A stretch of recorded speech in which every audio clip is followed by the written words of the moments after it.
Thank you so much, Louisa. It's wonderful to be here. I feel like we're in Madrid. The tapas were awesome, and just loosening up here a little bit. It's an innovation conference, so hopefully that is okay.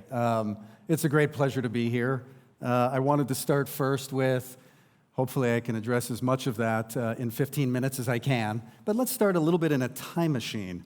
1975 was the year that Microsoft was founded as a company. A little bit of trivia, it was not in the state of Washington, it was actually in the state of New Mexico. And this cover of Popular Electronics announcing the launch of the first mini computer kit, the Altair 8800. Anybody here in the room ever use one of these? You might date yourself a little bit. That same week, unbelievably, Newsweek had this title of fighting against the three-headed monster of inflation, recession, and energy. So, as we fast forward to today, in many ways, everything has changed. In other ways, nothing has changed. So here's a cover recently, a couple of months ago, or I think actually the end of last year, from The Economist, talking about AI and the new frontier, and The Economist and many, many others arguing that, look, this is not just about transforming search, this is kind of a big deal. These things tend to change the way we work and live as a general purpose technology, and maybe there's only arguably been 3 or 4 of these in the last 200 or 300 years.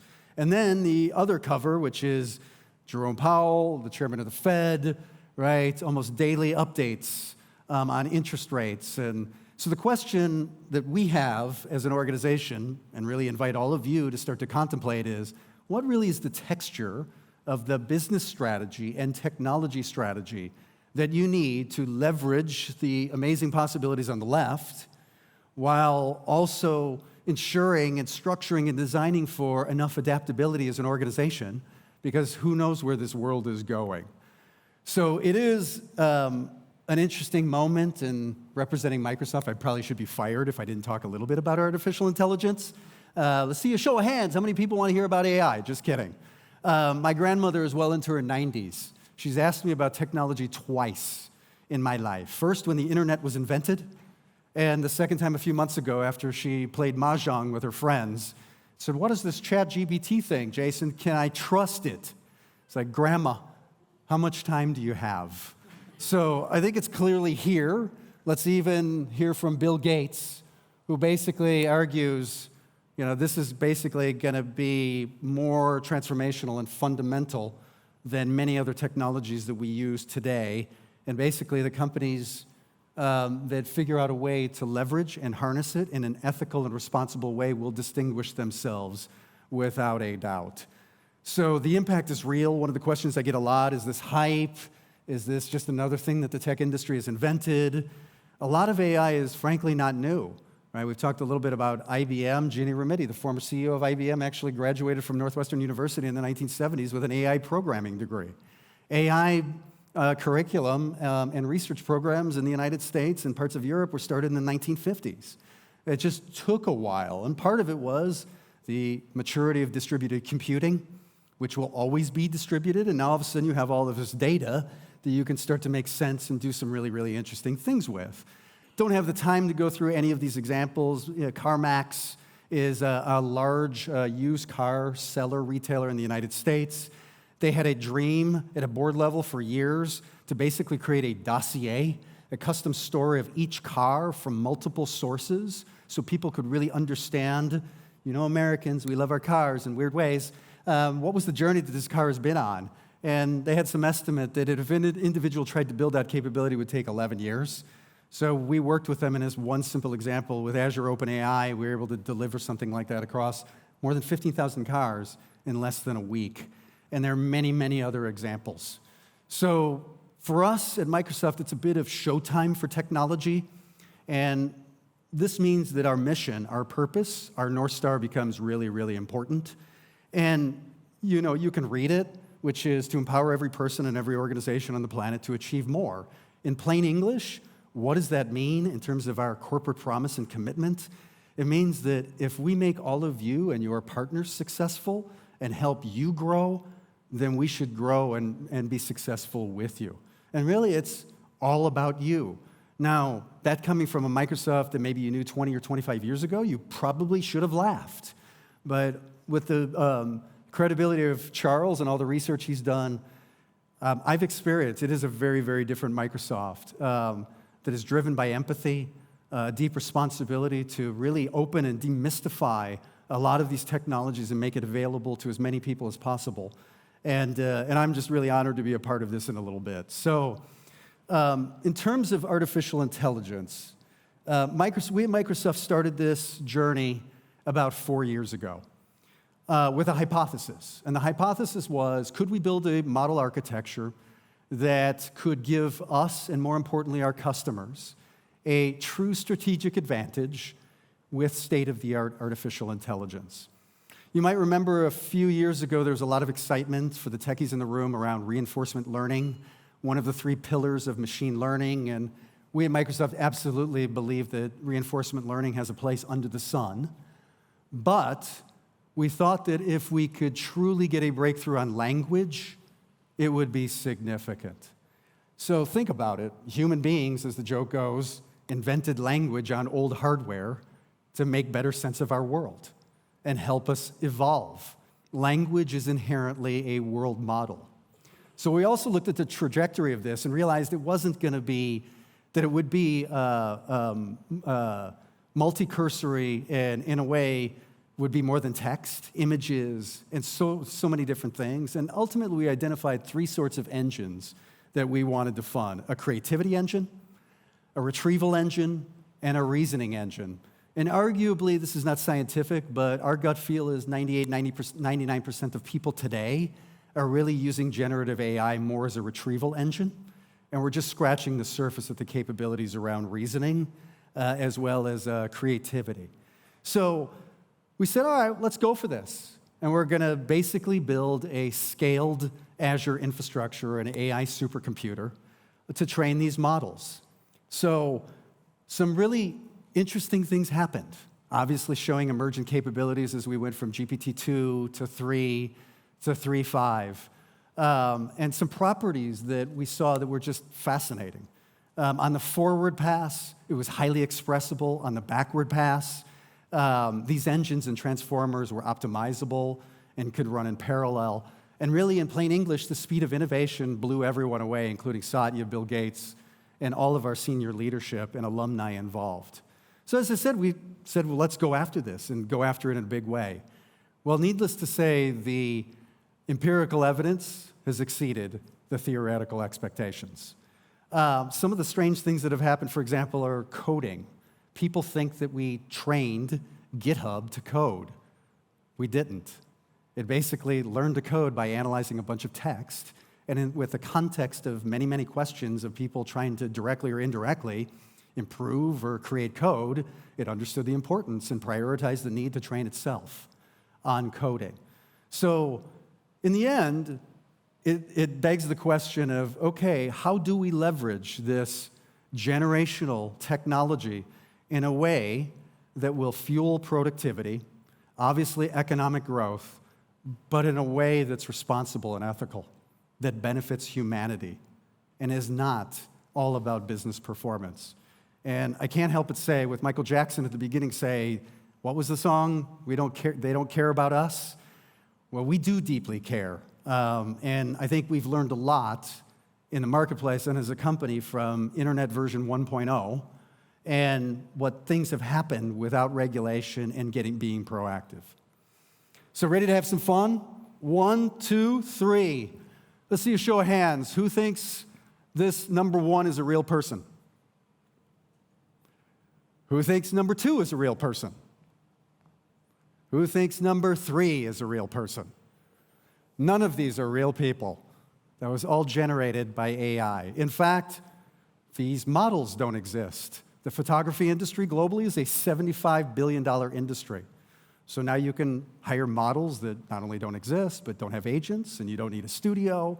And for companies like Zara competing in fast fashion with Shine, right? Even they may say in terms of their principles and values, no, we're not going to do this. But when you're in the world of fast fashion and it's a race to continuously redefine your cost structure, it raises some interesting pressure to say, do we need to do this anyway? I wanted to show the demo, but I got permission at least to tell the story. I got to see a demo a couple of months ago internally within Microsoft, and I thought honestly that our CEO was going to cry. There's amazing things happening around the world, including India, a place that I've had the fortune of traveling on business more than 25 times. And Microsoft Research, among others, are involved in a project with the government of India to basically translate all of the public documents that have been published and are available in the government of India. So with that backdrop, what is the demo? The demo is a rural farmer from in the middle of nowhere, India. He's intelligent, but he's illiterate. He can't read or write. He's heard of some government subsidy program, is interested in finding out more information, and wants the money.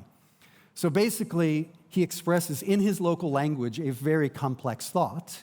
And the bot comes back and says, okay, you need to go to this portal, fill out these documents, and your money will come in X weeks. This is when it gets great. The farmer says, I don't know what a portal is. I'm not going anywhere. Just do it for me. And guess what? It did it. It came back and asked for a couple of pieces of information to validate him, and it was done. Here, you'll get your bank check from the government of India in 6 weeks at this address. So how did that work? I think that's the amazing part.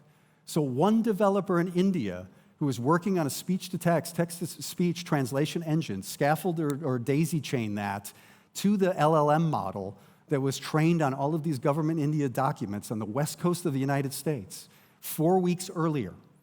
So in a month, one developer in India made something relevant to a farmer in the middle of nowhere, India. I mean, people have been talking about the Industrial Revolution, in India never coming. And here it is. And the speed of technology fusion that we live in now is 4 weeks. And I would argue that this is the slowest that we're ever going to move going forward. So if you step back, right, AI, it can create like us, it can kind of sort of think like us, it can look like us. So for me, one of the questions really is, what would AI feel like as a companion, as an intelligent shadow, as that best friend from high school? We think that within 3 to 5 years, every craft will have its co-pilot, from accountant to air traffic controller. And it'll just raise the bar of excellence. So how would you start to think about what that ideal companion looks like? Well, first, it would be empathetic. It would be enabled by broad and deep learning. Second, it would be really, really creative, enabled by adaptive algorithms. And it would be instantly familiar and recognizable through natural language processing and emotional intelligence. Done right, the point is, and it sounds very strange, but artificial intelligence can help you get closer to your customers. It can humanize the journeys that your employees and your customers are on, if done right. In the end, and I'm skipping because I only have 15 minutes and I want to try to get through as much as I can, it's all about trust. Just like my grandma asked me, can doctors trust AI? Can patients trust it? Can kids? Can parents? And I think ultimately that is the big question. You're allowed to take photos of this. I did get permission to share this. Our relationship with OpenAI is commercially is fairly well known, but in terms of how we work together and the next level of the architecture, many people find interesting. And the point of this is, sometimes people say, isn't Microsoft competing with OpenAI? No. We're 49% owner of OpenAI, but all of the infrastructure is run on Azure. And the strategic point of this is, we're opening up all of this to APIs. You may have seen our competitor in business applications, Salesforce, announcing a bunch of new tools, Sales GPT, Service GPT. One would argue, why would you do that? Why wouldn't you just keep it to Microsoft? Well, our belief is, in addition to it helping Azure, more importantly, is opening it up to APIs is just going to accelerate this in a way that we can control it so it's responsibly and ethically executed. Now, not trying to terrify you, but believe it or not, artificial intelligence is just one of a 2-act play here in a theater. There's also this field that's called artificial general intelligence, which simply put is a bot or a machine or an engine that can think laterally and deeply like humans can. There's some in the tech community who believe that it's impossible, others who believe that it's going to happen in the next 5 to 10 years. So here's some recommendations from Bill Gates. My favorite out of these are Life 3.0. because I think it starts to apply it to our everyday life at many different levels. We take this very, very seriously. Before we even started developing anything, before or after the acquisition of GitHub, we started to identify and articulate as a draft what are our principles around responsible AI to frame everything that we were doing. And it's also more than text. There are toolkits and processes and other things to help many other organizations and not just govern ourselves. And we welcome feedback. We don't think it's perfect. We need to build and shape this together. I do lead a global team that co-innovates and co-creates the future. One of the coolest jobs at Microsoft, and take that very, very seriously. You know, tying it to this concept of the innovation conference, we predetermine a handful of areas that are super strategic to us. And you see in kind of the trivial pursuit pie on the right, there's a horizon 1, 2, 3 for each one of those. But what we really want to focus a lot in building these out, improving them with partners and customers. And we start philosophically with why and who before we ever start thinking about what and how. So I've been on a crazy train for about 20 years in 38 countries. Where am I? Advising and working with everybody from Disney to NATO. There's many things that I've learned. I think in the 2 minutes that I have left, this is a very interesting trend. It started with Dollar Shave Club in the United States, arguably, moving from selling shaving products to selling the shaving lifestyle. This is not just B2C, B2B as well, and there's research to prove it. Brands are becoming less and less important, and more it's about the services and experiences they represent. And these are all companies that are hugely successful. I mentioned this before. Whether you realize it or not, products, services, even technologies like AI will come and go. It's all about relationships. And your job, individually and teams, is to design relationships that endure, that have good stickiness. I already talked about the Swiss Army knife. Charles has done a great job of talking about, in my words, coulds and shoulds. And my add to the explorer and execution is, part of the challenge, we have to be realistic as innovators, is the people that you usually get promoted in large organizations are great performance managers, are the operators, the ones who are awesome at the shoulds. But what happens is over time, and while there's so many logos like Blockbuster up there, is there's nobody really taking seriously what the organization could be doing and opportunity management. Now, this is a slide that I like to use to be a little bit provocative. I have a lot to learn, for sure, and hopefully a lot to live, but I'm yet to see or experience or be a part of any project ever where consensus building resulted in something great. The best that comes from consensus building is mediocrity or average. And let's see a show of hands. Who's here for average? So Darth Vader with a smiley face sticker is not saying that I'm advocating for benevolent dictators. Not at all. What I'm saying is, who inside of your organization is making the really tough but necessary decisions with evidence, informed, not driven by data, to make the best decisions on behalf of your customer, rather than cratering in to whatever the politics of the month or the year and the political structure inside of the company. And then the last thing I'll do is this. Our friends to the north in Denmark, there was a great research study a few years ago, group of adults, group of kids, no instructions, go into a room.